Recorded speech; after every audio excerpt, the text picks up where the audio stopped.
Ma'am मेरा ना पहला महीना है अभी प्रेगनेंसी का। और मुझे ना बहुत ज्यादा नौजिया रहता है, हर समय मुझे वॉमिटिंग का मन होता रहता है।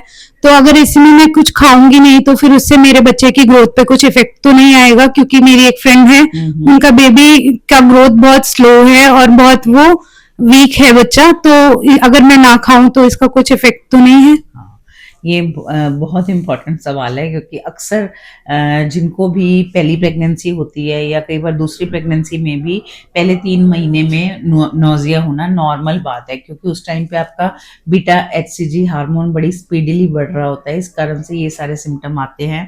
पर इनमें ये है कि हम थोड़ी बहुत दवाई तो देते हैं। ज़्यादा दवाई हम इसलिए नहीं दे पाते क्योंकि पहले 3 महीने में बच्चे के अंग बनते हैं। कोई कोई भी दवाई अगर हम गलत दे दें तो बच्चे के अंगों में कोई एरर हो सकती है, मतलब जैसे बच्चे के अंगों में कोई डिफेक्ट पड़ सकता है। तो इसलिए हम ज्यादा दवाई नहीं देते। पर आप इस चीज को लेके चिंता मत कीजिए, वही इस चीज की दवाई है। क्योंकि जब आप चिंता करते हैं तो ये प्रॉब्लम बहुत ज्यादा बढ़ जाती है।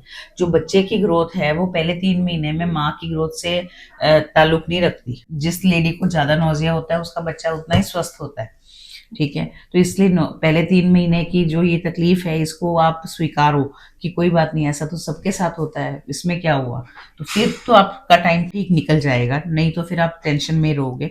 और खाने पीने में कोई मनाही नहीं रखो। जैसे कई लोग ये कह देते हैं कि आपने अनार नहीं खाना, केला नहीं खाना, मतलब सारे तरह के फ्रूट्स, हर तरह की सब्जी, दूध, दही, दाल, सब कुछ जो आपको अच्छा लगता है सब कुछ ले सकते हो।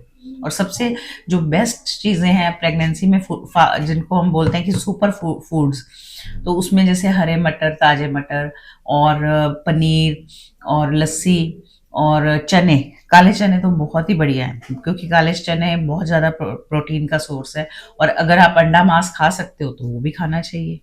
Thank you ma'am.